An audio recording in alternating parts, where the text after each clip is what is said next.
على رسوله الكريم وعلى آله وأصحابه وأهل بيته أجمعين. أعوذ بالله من الشيطان الرجيم. بسم الله الرحمن الرحيم. فويل للمصلين الذين هم عن صلاتهم ساهون. صدق الله مولانا العظيم وصدق رسوله النبي الكريم. मुअज़्ज़ज़ मुहतरम हज़रात मुसल्लियान एज़ाम सामीन इकराम, अस्सलामु अलैकुम व रहमतुल्लाहि व बरकातुहू। জামাতিয়াতুল উলামা মাসের দ্বিতীয় জুমাতে আমরা একত্রিত হলাম। আলহামদুলিল্লাহ, আল্লাহ পাক রব্বুল আলামিন হাকামুল হাকিমিন আমাদেরকে যে জুমা জামাতে শরীক হওয়ার সুযোগ দিয়েছেন, এজন্য আল্লাহ দরবারে শুকর।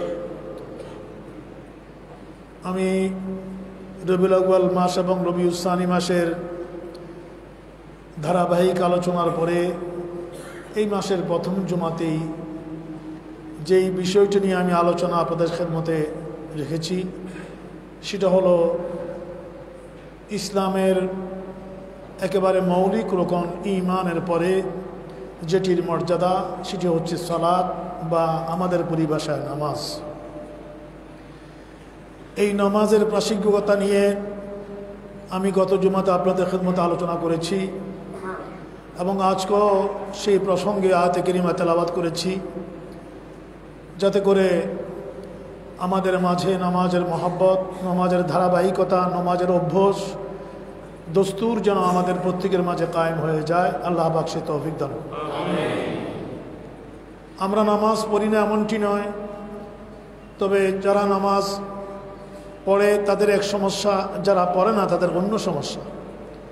আমরা যারা নামাজ পড়ি, আমরা নামাজের ভিতরে থাকি না, আমরা নামাজের ভিতরে সারা পৃথিবী ঘুরে বেড়াই। যত অপ্রাসঙ্গিক অবাঞ্ছিত চিন্তা নামাজে দাঁড়ালে আসে। আবার অনেকেই নামাজের নিয়ম কানুনকে আমরা ফলো করি না, নামাজের নিয়ম কানুন ভালো মতো প্র্যাকটিস করি না, নিজের মতো করেই আমরা নিজের অভ্যাস মতোই আমরা নামাজ পড়ার চেষ্টা করি। আবার সেটা চেষ্টা করলেও আবার নামাজের যে ভিতরে থাকা, নামাজের মধ্যে থাকা, সেটা আমরা থাকি না। আবার অনেকেই নামাজও পড়ি না। নামাজ যারা পড়ি না তাদের মধ্যে দুটা শ্রেণী আছে। একটা শ্রেণী মোটেই নামাজ পড়ে না, জুমাও পড়ে না, আর একটা শ্রেণী অনিয়মিত নামাজ পড়ে। হয়তো জুমাতে আসে, অথবা যখন যেমন ইচ্ছা তেমন করে ফজর জোহর পড়লো, আসর পড়লো না, মাগরিব পড়লো, এশা পড়লো না, এভাবে নামাজ অনিয়মিতভাবে পড়ি। এবং আরেকটা শ্রেণী আছে, ওরা একেবারে জুমাও পড়ে না। এই মসজিদের ভিতরটা কেমন ওরা জানে না, মসজিদের ভিতর কেমন জানে না, অন্য অন্য জায়গা কেমন তা জানে চেনে, কিন্তু মসজিদের ভিতরটা জানে না। এখানে এই সিরিয়াবাসিক এলাকায়ও অনেক ভাই আছে, আমি সেটা কোনো মাইন্ড করছি সেটা না, এটা বুঝার জন্য বলছি। অনেক ভাই এমন আছে, আমি প্রায় 40 বছর এখানে খেতাবত ইমামত করলো, আমাকেও চেনে না। এরকম অনেক ভাই আছে, আমি লজ্জিত হই, আমাকেও চেনে না। যখন আমাকে চেনে না, আমি বুঝি যে উনি মসজিদে জুমার নামাজও আসেন না। জুমার নামাজে আসলো কমপক্ষে চিনতেন, আমাকে চেনা জানা এটা কোনো বিষয় না, কিন্তু মসজিদে আসলো তো চিনত। এটা হলো আমাদের হালত, এটা হলো আমাদের অবস্থা, কাইফিয়ত, হাইয়ত। এরপরে আবার কিছু আছে বছরে 2টা নামাজ পড়তে যায়, ঈদ উল ফিতর এবং ঈদ উল আদহা, সেটা পড়তে যায়। আবার আরেক শ্রেণী আছে, ওরা ওটাও পড়ে না, ওই প্রতিও তাদের কোনো আগ্রহ নাই। এমনটা গুমরা হয়ে গেছে। এগুলো নিয়ে আমরা মুসলিম উম্মাহ, কেবল বাংলাদেশ নয়, সারা পৃথিবীতে এই নামাজের ক্ষেত্রে এটা হচ্ছে আমাদের সার্বিক অবস্থা। মুহতারাম হাজিরিন, এই পর্যায়ে আল্লাহর পেয়ারা হাবিব রাহমাতুল আলামিন, শফিউল মুসলিমিন, ইমামুল আম্বিয়া মুহাম্মদুর রাসূলুল্লাহ সাল্লাল্লাহু আলাইহি ওয়াসাল্লাম পরিষ্কার ইরশাদ করছেন যে কাফির এবং মুসলিমের মাঝখানে ব্যবধান হলো নামাজ। তুমি কাফির না মুসলিম, এটা ইমতিয়াজ করবে, এটা ব্যবধান, এটার মাঝখানে রেখা টেনে দিবে কি বলুন সবাই কি? নামাজ। এটার মাঝখানে রাখা টেনে দিবে। এই জন্য রসুল আরো স্পষ্ট করে ইরশাদ করেছেন, আরো ক্লিয়ার করে ইরশাদ করেছেন, মান তারাকা সালাতা মুতাআম্মাদান ফাকাদ কাফারা, যে ব্যক্তি ইচ্ছাকৃতভাবে নামাজ ছেড়ে দিল ফাকাদ কাফারা, সে কুফরি করলো, তার ঈমান ইসলাম দাবি করার আর কোনো যৌক্তিকতা নাই। তাহলে আমরা কি যে বেনামাজি তাকে কাফের বলবো? না, রসুল সেটা বলেন নেই। যে বেনামাজি তাকে রসুল কাফের বলেন নেই। মুসলিম আর মুসলিমকে যতক্ষণ আকীদা ঠিক থাকবে, সে আল্লাহ এবং রসুলের উপরে তার বিশ্বাসটা তার কলবের ভিতরে মিঠু মিঠু করে হলেও জ্বলবে। খুব লক্ষ্য করবেন, একজন মুসলিম তার কলবের ভিতরে যতক্ষণ পর্যন্ত ঈমানের মৌলিক বিষয় আল্লাহর প্রতি বিশ্বাস, রসুলের প্রতি বিশ্বাস, এই বিশ্বাসটুকুনের জ্বলন্ত কয়লা যতক্ষণ তার কলবের ভিতরে থাকবে, ততক্ষণ তার অন্যান্য গুমরাহির কারণে তাকে কাফের বলা যাবে না। ওটা বলা হয়নি। তো রসুল কি বলেছেন? রসুল এটা আমাদেরকে বুঝাবার চেয়েছেন, সেটা হচ্ছে এই যে তুমি নামাজ না পড়লে তুমি কুফরি করলা, মানে তুমি কাফেরের মতো কাজ করলা, তোমার ভিতরে কাফেরের চরিত্র এসে গেল। একজন কাফের যেমন নামাজ পড়ে না, তুমিও তেমনি নামাজ পড়লা না, তোমার ভিতরে কাফেরের অভ্যেস এসে গেল, চরিত্র এসে গেল।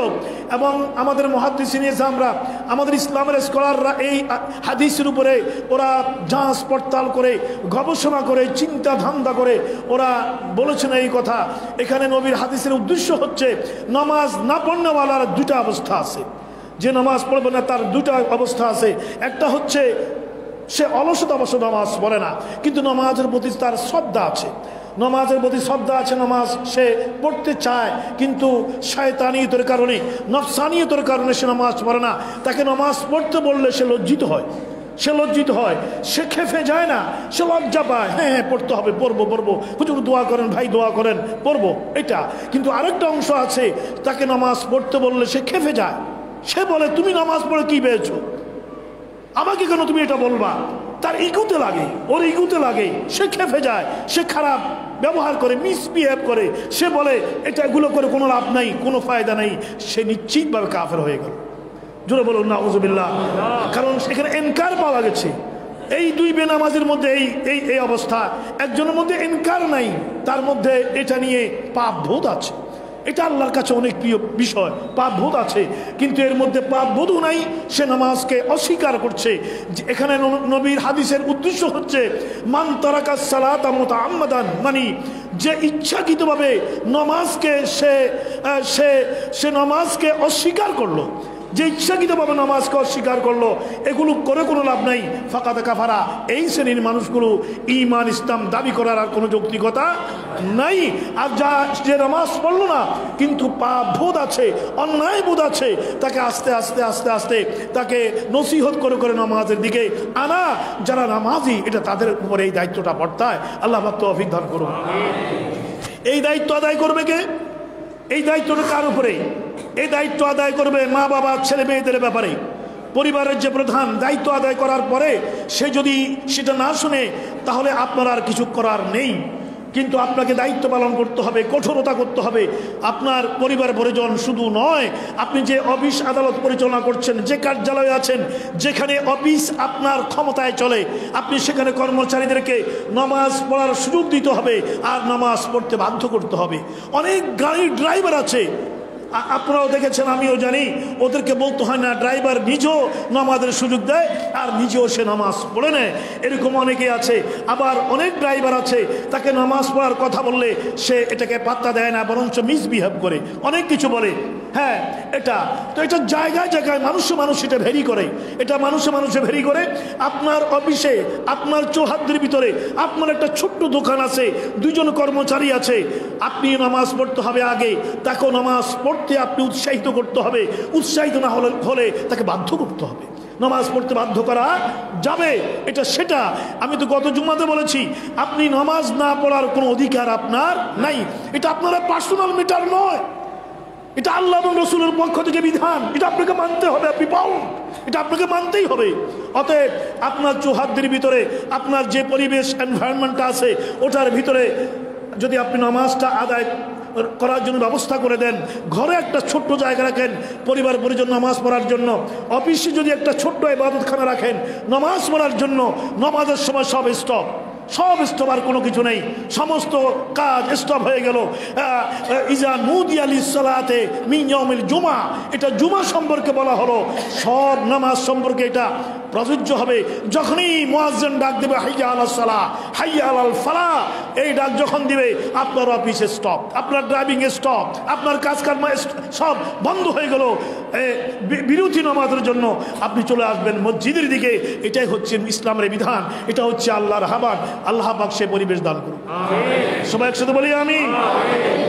দেখবেন আপনার কার্যালয়ে পবিত্র পরিবেশ থাকবে, আপনার অফিসে পবিত্র পরিবেশ থাকবে, আপনার ঘরে পবিত্র পরিবেশ থাকবে। সেই পবিত্র পরিবেশ দেবেন কে? একসাথে বলি কে দিবে? হাত তুলে বলুন কে দিবে? তা আল্লাহ দিয়ে দিবে, আপনি বুঝতেও পারবেন না। এই ছাড়া আপনি যত কিছু করেন শান্তির জন্য, আপনি শান্তির জন্য যত কিছু করেন, শান্তির জায়গায় অশান্তির আগুন। আপনার টাকার অভাব নাই, শান্তি নাই। আপনার ঐশ্বর্যের অভাব নাই, শান্তি নাই। আপনার বিল্ডিংয়ের অভাব নাই, শান্তি নাই। আপনার এভরিথিং আছে, নাই একটি জিনিস, সেটা হচ্ছে ইতমিনানে কলব, শান্তি নাই। আর শান্তিটা নাই কেন আপনি বুঝেনও না, কারণ শান্তি কেড়ে নিয়েছে কে? ওটা কেড়ে নিয়েছে। আপনি আল্লাহ ডাক দিবে হাইয়া আলাস সালাহ, মসজিদে এসো। আপনি আল্লাহর ডাকে সাড়া না দিয়ে ডাক তো মুয়াজ্জিন দেয়নি, ডাক তো মুয়াজ্জিন দেয় নেই, মুয়াজ্জিনের কণ্ঠে কে দিয়েছে? আল্লাহ দিয়েছে ডাক, তুমি আমার দিকে আসো, তুমি আমার দিকে আসো। তুমি সারাদিন তোমার কাজে মগ্ন ছিলা, আমি তো তোমার দিকে ছিলাম। সুবহানাল্লাহ বলবেন না? আমি তো তোমাকে ছেড়ে দেই নেই, আমি তো তোমার নিরাপত্তার জন্য 2 জন ফেরেশতা নিয়োগ করে দিয়েছি। আমার এই বান্দাকে তুমি পাহারা দাও, নিরাপত্তা দাও। হ্যাঁ, আমি তোমাকে রিজিক বন্ধ করে দেই নেই, আমি তোমার রিজিক বন্ধ করে দেই নেই, আমি তোমার ইজ্জতকে বন্ধ করে দেই নেই, আমি তোমাকে বিপদগ্রস্ত করি নেই। তুমি আমি আল্লাহর কুদরতের চোখে চোখে ছিলা। আমি ডাক দিলাম আসো এবার আমার বিধান নামাজটা আদায় করো। তুমি আসলে না, তোমার উপর থেকে আমি শান্তি, নিরাপত্তা, নিশ্চয়তা, ইতমিনান, আমি সব হেফাজত, আমি আল্লাহ সব তুলে দিলে তোমাকে রক্ষা করার আর কেউ থাকবে না। এটা হলো নামাজ, নামাজের মহান বিধান।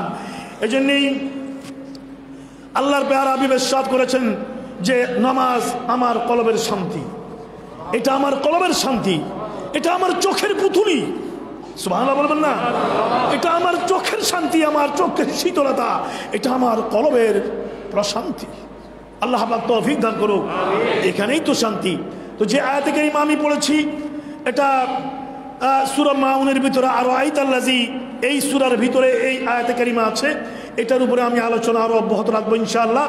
তো আমি একটা আলোচনাকে দীর্ঘায়িত করি যাতে আলোচনাটা একটা জায়গায় যায় এবং আপনারা যেন একটা সামরা নিয়ে, একটা রেজাল্ট নিয়ে আপনারা যেন যেতে পারেন। এই জন্য, কারণ জুমার আগে 15-20 মিনিট একটা আলোচনাকে একটা জায়গায় নেওয়া কঠিন ব্যাপার। মাঝে মধ্যে সময়ও 4-5 মিনিট বেশি হয়ে যায় কথাটাকে একটা জায়গায় নেওয়ার জন্য। সাবজেক্টটা আমি একাধিকবার আলোচনা করি। আল্লাহ পাক রব্বুল আলামিনও নামাজের কথা কোরআনুল কারীমে একবার বলে দিলে পারতেন, আল্লাহর আইন ধারা একবার বলতে পারতেন, একবার বলে দিলেন যে নামাজ পড়ো তোমরা, বাস শেষ। কিন্তু আল্লাহ পাক রব্বুল আলামিন বারে বারে বারে বারে বারে বারে, এবং শুধু নামাজ নয়, বিভিন্ন বিষয় আল্লাহ পাক রব্বুল আলামিন কোরআনুল কারীমের বিভিন্ন জায়গায় একবার দুইবার নয় একাধিকবার নামাজের কথা যতবার বলেছেন, যাকাতের কথা ততবার বলেছেন। জোরে বলুন না সুবহানাল্লাহ। আকিমুস সালাত ওয়া আতুজ যাকাত, আকিমুস সালাত ওয়া আতুজ যাকাত, আকিমুস সালাত আতুজ যাকাত। নামাজ তুমি পড়লে হবে না, নামাজের সাথে সাথে তুমি তোমার সমাজ যেন অর্থনৈতিক বিধানের উপরে দাঁড়ায়, হালালিয়তের উপরে দাঁড়ায়, রিজকে কারীমের উপরে দাঁড়ায়। তোমার আয়টা যদি ঠিক না থাকে, তোমার এই নামাজ আমি আল্লাহ কবুল করব না। জোরে বলেন না সুবহানাল্লাহ। এই জন্য আল্লাহ পাক নামাজ এবং যাকাতকে এক করে করে আলোচনা করেছেন। এই নামাজের বিধিবিধানের কথা বলে 4-5টা লেকচার দিয়ে এটা কোনোদিন শেষ হবে না। আগেও অনেকবার বলেছি ইনশাআল্লাহ। আল্লাহ পাক রব্বুল আলামিন ইরশাদ ফরমাচ্ছেন, কিন্তু তুমি নামাজ পড়লেই হবে না, তুমি নামাজে আমি আল্লাহর সামনে থাকতে হবে। সুবহানাল্লাহ, জোরে বলবেন না সুবহানাল্লাহ। এই জন্য হাদিস শরীফে ইরশাদ হয়েছে, আল্লাহর সামনে আমরা কিভাবে থাকবো, ইরশাদ হয়েছে যে তুমি এভাবে নামাজ পড়ো, ফাইন্নাহু আর কান্নাকা তারাহু, কান্নাকা তারাহু। আমার নবী ইরশাদ করেছেন, উম্মতে আমার তুমি এমন ভাবে নামাজে দাঁড়িয়ে যাও, এমন ভাবে দাঁড়িয়ে যায় নামাজে, তুমি ওযু কালাম বানিয়ে 5 সাফ হয়ে পবিত্র হয়ে, পবিত্র সুরত সিরত নিয়ে, পবিত্র পোশাক নিয়ে, সম্পূর্ণ মহান পবিত্রতার মালিক যিনি, তুমি তার সামনে দাঁড়িয়ে গেলে। সেই মহান পবিত্রতার যিনি খালেক মালিক, তুমি তোমাকে পবিত্র করার জন্য জাহিরিভাবে পবিত্র হয়ে পরিশুদ্ধ হয়ে অজু বানানোর নাম কেবল আপনি হাত মুখ ধুলেন, নিচক নট দ্যাট, এটা নয়। আপনি হাত মুখ ধুলেন, এটা নয়। কেবল অজু বানানোর মধ্য দিয়ে আপনি এটা মনে রাখতে হবে যে আল্লাহকে আপনি বলতে হবে যে আল্লাহ তুমি আমার জাহের এবং বাতিনকে পরিবর্তন করে দাও, আমার জাহেরকেও পবিত্র করে দাও এবং আমার বাতেরকেও পবিত্র তুমি করে দাও। এটা অজু বানানোর সময় যেই দোয়া সেটার মধ্যে এটা আছে, এটার মধ্যে সেটা আছে। আজকাল আমরা অনেক মোল্লা মুনিবের আওয়াজ করি এই সমস্ত দোয়ার দরকার নেই, নামাজি নিয়তের এগুলো পড়ার কোনো দরকার নেই, এটা প্রয়োজন নাই, ওটা প্রয়োজন নেই, সেটা প্রয়োজন নাই, ওটা প্রয়োজন নেই, এগুলো বেদাত বেদাত বেদাত বেদাত বেদাত এই জাতীয় কথাবার্তা আমরা বলি। বেদাত সম্পর্কে পরিসংখ্যা, বেদাতের যেই সংজ্ঞা ওটা আমরা জানি না, ওটা জানতে হলে আপনাকে লেখাপড়া করতে হবে। ওটা আমরা এই ঢালাওভাবে ভাসমানভাবে আমরা জানি, কিন্তু কোনটা বেদাত কোনটা সুন্নত ওটা আমরা জানি না। অনেক বেদাত আছে, ইসলাম রক্ষার জন্য ওটা করতে হবে। আলহামদুলিল্লাহ বলেন না? এই জন্যেই অনেক বেদাত আছে, এগুলোর কারণে ইসলাম একটা আধুনিক ধর্ম, মডার্ন রিলিজিয়ন, অনেক আবিষ্কার যেটা নবীর জমানায় ছিল না। আজকে এই যে একটা মিডিয়াতে আমার বক্তব্যটা সারা পৃথিবী চলে যাচ্ছে, অনেক জায়গা থেকে জুমার পরে আমার কাছে ফোন আসবে, দেশের বাইরে থেকে দেশের ভিতর থেকে, অনেক মা বোনদের কাছ থেকে। এটা কোনো নবীর জমানায় ছিল না। জুমার বক্তব্য ডেলিভার করা, সারা পৃথিবীকে পৌঁছিয়ে দেওয়া আমারটা কেবল নয়। আপনারা এখান থেকে গিয়ে আপনারা 3:30 4টার দিকে হারামাইন শরীফের খুতবা শুনতে পারেন। আমি শুনি, এটা আমার নিয়ম। আমি 2 বছর হজে যেতে পারি না, আমার অন্তরটা উড়া অন্তরটা প্রাণটা চলে যায়। যেমন আমি সেই 3:30 4টা বাজে আমি মক্কাতুল মুকাররমা থেকে খতিব যে খুতবা দেয়, মদিনাতুল মুনাওয়ারা থেকে খতিব যে খুতবা দেয়, এরপরে সুরলিত কণ্ঠে যে নামাজটা পড়ায়, এটা শোনার জন্য আমি পাগল পড়া থাকি। আমি নিয়মিত শুনি, মনে হয় যেন আমি মক্কায় পৌঁছে গেছি, মনে হয় যেন আমি মদিনাতুল মুনাওয়ারায় পৌঁছে গেছি। এটা আপনারা শুনবেন খতিবদের। এটা কিভাবে শুনবেন? এটা একটা বেদাতের মাধ্যমে শুনবেন। কথা বুঝতে পেরেছেন? এটা একটা বেদাতের মাধ্যমে শুনবেন। সে বেদাতটা কি? মিডিয়া, আকাশ মিডিয়া। এটার মাধ্যমে কোথায় খতিব মক্কাতুল মুকাররমায় খুতবা দিচ্ছে, আমি এখানে বসে মক্কাতুল মুকাররমা খানায়ে কাবা দেখতে পাচ্ছি, খতিবকে দেখতে পাচ্ছি, খতিবের খুতবা শুনতে পাচ্ছি, নামাজ দেখতে পাচ্ছি। এগুলো বেদাত, কিন্তু এগুলো এমন বেদাত যার দ্বারা ইসলামের প্রচার প্রকাশ বিকাশ আরো বেশি হচ্ছে। জোরে বলেন না সুবহানাল্লাহ। এই জন্যই ইসলাম এটাকে সুযোগ দিয়েছে। মনে রাখবেন, ইসলাম এই বেদাতকে সুযোগ দিয়েছে। এটা 2 ভাগে বিভক্ত, একটা বেদাত লিদ্দিন, একটা বেদাত ফিদ্দিন। যেই বেদাতের কারণে শরীয়তের কোনো কাজ বন্ধ হয়ে যায়, এটা হলো খারাপ বেদাত। আর যেই বেদাতের কারণে শরীয়তের কোনো কাজ বন্ধ হয় না, আরো বিকাশ হয়। কথা বুঝে নেবেন, আমার ল্যাঙ্গুয়েজটা বুঝে নেবেন ভাইরা আমার। যেই বিদাতের কারণে শরীয়ত আরো প্রচার হবে, বিকাশ হবে। হ্যাঁ, খতিব কিভাবে নামাজ পড়ছে, হ্যাঁ মসজিদুল হারাম শরীফের খতিব কিভাবে দাঁড়াচ্ছে, কিভাবে নামাজ পড়ছে, কিভাবে কেরাতটা পড়ছে আমি ফলো করব। এবং মসজিদুল হারামে সবার যাবার কোনো সুযোগ নেই, এর মাধ্যমে দিন সারা পৃথিবীতে প্রচার হয়ে যাচ্ছে। এগুলো ইসলামের সৌন্দর্য। জুমার নামাজ ইসলামের সৌন্দর্য, আযান ইসলামের সৌন্দর্য, কুরআনুল কারীমের তেলাওয়াত ইসলামের সৌন্দর্য। কোরআন শরীফ কেবল মুসলমানদেরকে নয়, অমুসলিমদেরকে আকর্ষণ করে। আজান আজান আজান শুনে অনেক অমুসলিম থমকে দাঁড়িয়ে যায়, এটা কিসের আওয়াজ? জোরে বলেন না সুবহানাল্লাহ। এই জন্য আপনারা জানেন নীল আর্মস্ট্রং যিনি চন্দ্র অবতরণ করেছেন, এডিন অলডিন, মাইকেল কলিন্স, যেই 3 জন, আমরা তখন ছোট, যেই 3 জন চন্দ্রে প্রথম অবতরণ করছে, কোনো সমস্যা নাই। ও আনজালনাল হাদীদ ফীহি বা'সুন শাদীদ, আমি বিশাল জ্ঞান বিজ্ঞান দিয়েছি, তোমরা আবিষ্কার করো। তোমরা বিজ্ঞান যত আবিষ্কার করবে, তত আমি আল্লাহকে আবিষ্কার করব। সুবহানাল্লাহ, জোরে বলেন না সুবহানাল্লাহ। হ্যাঁ, তত আমাকে আবিষ্কার করবে। তোমরা জ্ঞান বিজ্ঞানের শাখা প্রশাখায় সে আটলান্টিক মহাসাগরে খুঁজে বেড়াও, জ্ঞান বিজ্ঞানের মণিমুক্তাগুলো তোমরা খুঁজে খুঁজে অন্বেষণ করে বের করে নিয়ে আসো, কিন্তু তারপরেও মনে করবা মঙ্গল গ্রহে যাও, চন্দ্র গ্রহে যাও, আবিষ্কার করো, সবকিছু করো, তারপরেও মনে রাখবা ওমা উতিতুল ইলমা ওমা উতিতু মিনাল ইলমি ইল্লা কালিলা। তুমি জ্ঞানের সমুদ্র পাড়ি দিচ্ছ, সমুদ্রের তলদেশ থেকে জ্ঞানের মণিমুক্তগুলো হারণ করছো।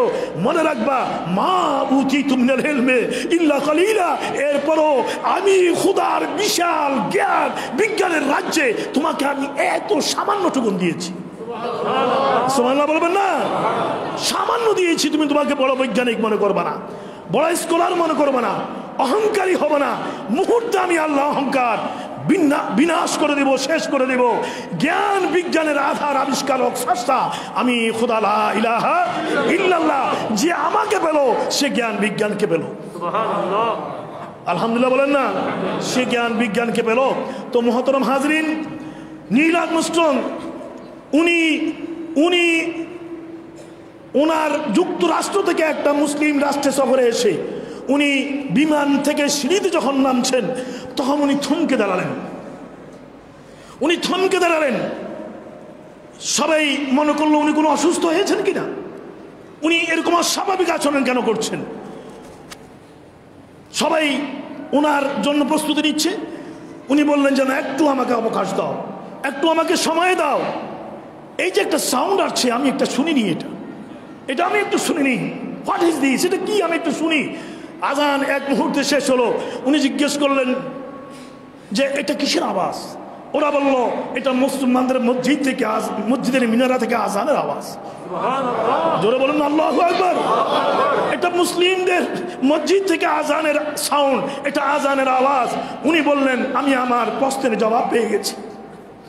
আমার যে প্রশ্ন নিয়ে আমি চন্দ্র অভিযান থেকে আমি ঘুরছি, গবেষণা করছি, তখন থেকে একটা প্রশ্ন, আমি চাঁদে গিয়ে যেখানে বাতাস নেই, মিডিয়া নেই, কোনো সাউন্ড কানে আসে না, আমরা বিজ্ঞানের মধ্য দিয়ে সাউন্ড নিতে হয়, সেখানে আমি চন্দ্রে গিয়ে একটা আওয়াজ শুনেছি। আমি আরবি বুঝি না, আমি এসে এটা নিয়ে গবেষণা আরম্ভ করেছি, এটা কিসের আওয়াজ? আমি চাঁদে শুনলাম, আজকে আমি জবাব পেয়ে গেলাম। বিশ্বের মানুষেরা শোনো, হুবহু এই আওয়াজটাই আমি চাঁদের বৃষ্টি শুনেছি। এই জন্যেই এই আজান মুসলমানদের, এই নামাজের আজান মুসলমানদের জন্য এটা একটা মিরাকল বিষয়, এটাতে সবাই আকর্ষিত হয়। এই জন্যেই এজিদের আমলে মসজিদে নববী শরীফে যখন আজান জুমা জমাত বন্ধ ছিল, ইয়াজিদের অনাচার অত্যাচারের কারণে আজকের এই মুসলিম সমাজে অনেক আলেমও আছে, সকল আলেম যারা ইয়াজিদের পক্ষে কথা বলে, ইমামে হুসাইনকে দোষী করে, একসাথে বলবেন না নাউজুবিল্লাহ, এবং যুক্তিও পেশ করে, কোরআন হাদিস থেকে যুক্তি পেশ করে। অদ্ভুত ব্যাপার, কোরআন হাদিস থেকে যুক্তি পেশ করে ইমাম হুসাইনকে দোষী করে, এজিদকে নির্দোষ করে। টিভি টেলিভিশনে আমি নিজেই দেখেছি, শুনেছি। কোথায় কাকে বলবো, শুধু সতর্ক করতে পারি, আল্লাহ পাক হেদায়েতের মালিক, আল্লাহ পাক হেদায়েতের রাস্তা আমাদেরকে রাখুক। জোরে বলুন না আমিন। যখন মসজিদ মাদ্রাসা এভাবে যখন মসজিদ নববী শরীফের আজান জুমাত বন্ধ ছিল, হযরত সাঈদ ইবনে মুসাইয়্যিব উনি কলিজা ফেটে যাচ্ছে। মসজিদ নববী শরীফে আমরা বেলালের আজান শুনতাম, এখানে আজান হতো, প্রিয় নবী ইমামত করতো, নবীর কেরাত শুনতাম। আজকে এতদিন এটা বন্ধ। এজিদের কারণে সৈন্যরা এটা দখল করে রেখেছে, গরু গাদা সেখানে বেঁধেছে, অপবিত্র করছে। উনি পাগলের মতো হয়ে, পাগল বেশে, পাগল সেজে উনি ঢুকলেন। ঢুকে উনি মসজিদ নববী শরীফে নবীর রওজা মুবারকের পাশে উনি দাঁড়ালেন আজান দেওয়ার জন্য। সৈন্যরা মনে করলো, এজিদের বাহিনী মনে করলো এটা পাগল, এর একটা পাগল, এই জন্য ওনাকে আর কিছু বললো না। উনি এরশাদ ফরমাচ্ছেন, আমি যখন আজানের জন্য দাঁড়ালাম তখন আমি শুনতে পাচ্ছি, পরিষ্কার শুনতে পাচ্ছি, রওজায়ে মুবারক থেকে নবীর কণ্ঠে আজান হচ্ছে। এটা আমি শুনতে পাচ্ছি। নামাজ আজান এটা নিচুক কোনো বিষয় নয়, এটা নিচুক একটা এলান নয়, এটা খুদাই এলান, এটা আল্লাহর ডাক, এটা আল্লাহর পাবলিসিটি। দৈনিক 5 বার বান্দা হাইয়া আলাস সালাহ, হাইয়া আলাল ফালাহ, আসসালাতু খায়রুম মিনান নওম। ও বান্দা তুমি সারা রাত ঘুমিয়েছো, ঘুমটা তো আমি দিয়েছি। কি বলেন ঠিক না? তুমি ঘুমের সময় বলেছো আল্লাহ আমি তোমার নামে আমার মৃত্যু, তোমার নামে আবার আমি জীবিত হব, আমার তো আল মউত আল নওমু নিসফুল মউত, ঘুম হচ্ছে অর্ধেক মৃত্যু। আপনি এই ঘুমের পরে আবার জাগ্রত হবেন কিনা আপনি শিওর দিতে পারবেন? অনেক মানুষ ঘুমের মধ্যেই স্ট্রোক হয়ে চলে গেছে। তাই ঘুমের দোয়ার অর্থ হচ্ছে আল্লাহ তোমার নামে মরে যাচ্ছি, তোমার নামে আবার আমি জিন্দা হব। আল্লাহ পাক আপনাকে জিন্দা করার জন্য ডাক দিলেন, ও বান্দা আরামের ঘুম তোমাকে আমি দিয়েছি, সারা রাত ঘুমিয়েছো, আনন্দ করেছো, তুমি শান্তি স্বস্তি তোমার এসেছে, আসো আসসালাতু খায়রুম মিনান নওম, নামাজের দিকে আসো, নামাজের দিকে আসো। ঘুমের চেয়ে নামাজ অনেক ভালো। জোরে বলেন না সুবহানাল্লাহ। এত চমৎকার দিন দিয়ে বিধিবিধান দিয়ে আল্লাহ পাক রব্বুল আলামিন আমাদেরকে ভরপুর করে দিয়েছেন। আর সেই নামাজ যখন আমি দাঁড়াবো, আপনি কথা বলে আমি আজকে আবার বক্তব্য এই জায়গায় আমি স্টে করব, সেটা হচ্ছে নামাজে দাঁড়িয়েই আপনি পড়বেন কোনটা? ইন্নী ওয়াজ্জাহাতু ওয়াজহিয়া লিল্লাযী ফাতারাস সামাওয়াতি ওয়াল আরদি হানিফা ওয়া মা আনা মিনাল মুশরিকিন। একসাথে বলি সুবহানাল্লাহ। এটাও বলবো অনেক মোল্লা মৌলবী এগুলোর দরকার নেই, এই সমস্ত দোয়া দুরূদ হাদিসে নেই, বুখারী শরীফে নেই। হাদিস মানে শুধু বুখারী শরীফ। বলবো যে বুখারী শরীফে কোথায় আছে দেখাও। আপনি কি বুখারী শরীফ নিয়ে হাঁটতেছেন দেখাবার জন্য তাকে? যেটার উপরে আছেন ওটার উপরে থাকবেন। এটা কোরআন শরীফের আয়াতে কারীমা, আপনি কি পড়লেন আপনি সেটা মনে রাখবেন। আপনি অজু কালাম বানিয়ে পরিষ্কার পরিচ্ছন্ন হয়ে আপনি যখন নামাজে দাঁড়ালেন, আপনি আল্লাহর সাথে শপথ ঘোষণা করলেন। আপনি দাঁড়িয়ে গেলেন জায়নামাজে কিবলামুখী হয়ে, আপনি খানায়ে কাবাকে সাক্ষ্য রেখে আল্লাহর ওয়াহদানিয়তের দিকে রুজু হয়ে আপনি আল্লাহর সাথে নামাজ রেখে শপথ করলেন, ইন্নী ওয়াজ্জাহাতু ওয়াজহিয়া, আল্লাহ আমার চেহারাকে আমি ওই দিকে নিবিষ্ট করেছি, আল্লাহ আমি আমার চেহারাকে ওই সত্তার দিকে নিবিষ্ট করেছি। আল্লাযী ফাতারাস সামাওয়াতি ওয়াল হানিফা, যিনি আমার মালিক, জমিনের মালিক, আসমানের মালিক, গোটা সৃষ্টির স্রষ্টা, যেই মহান সত্তা লা ইলাহা ইল্লাল্লাহ, আমি তার দিকে আমার দেহ আমার মনকে আমি নিবিষ্ট করে দিয়েছি। এই প্রতিশ্রুতি দিয়ে আপনি নামাজে দাঁড়ালেন। এই প্রতিশ্রুতি দিয়ে যখন নামাজে দাঁড়াবেন, আল্লাহ পাক আপনার নামাজের ভিতরে আপনি যখন সেজদা করলেন, আল্লাহ ডাক দিয়ে বলে, বান্দা তুমি আমাকে সেজদা করেছো, তুমি তোমার সেজদা আমি আল্লাহর কদমে পড়েছি। আল্লাহ আল্লাহ, তুমি তোমার সেজদা আমার কদমে দিয়েছো, আমি আল্লাহ তোমার সেজদার দিকে তাকিয়ে আছি, আমি তোমার সেজদার দিকে তাকিয়ে আছি। তোমার দিলটা মনটা কোন দিকে তাকিয়ে আছে? আমি কোথাও তো তোমার দিকে তাকিয়ে আছি। এইভাবে নামাজের জায়গায় আমাদেরকে আসতে হবে। আমি যে আয়াতকে তেলাওয়াত করেছি এটার উপরে ইনশাআল্লাহ আমার আলোচনা অব্যাহত রাখবে, যাতে আমাদের সমাজটা আংশিকভাবে হলো আমার এই বক্তব্যের কারণে যদি একজন আল্লাহর বন্ধ যদি সহি পথে আসে, সেটা আমার জন্য নাজাতের ওসিলা হবে। আল্লাহ পাক সবাইকে আসার তৌফিক দান করুন। আসসালামু আলাইকুম ওয়া রাহমাতুল্লাহি ওয়া বারাকাতুহু।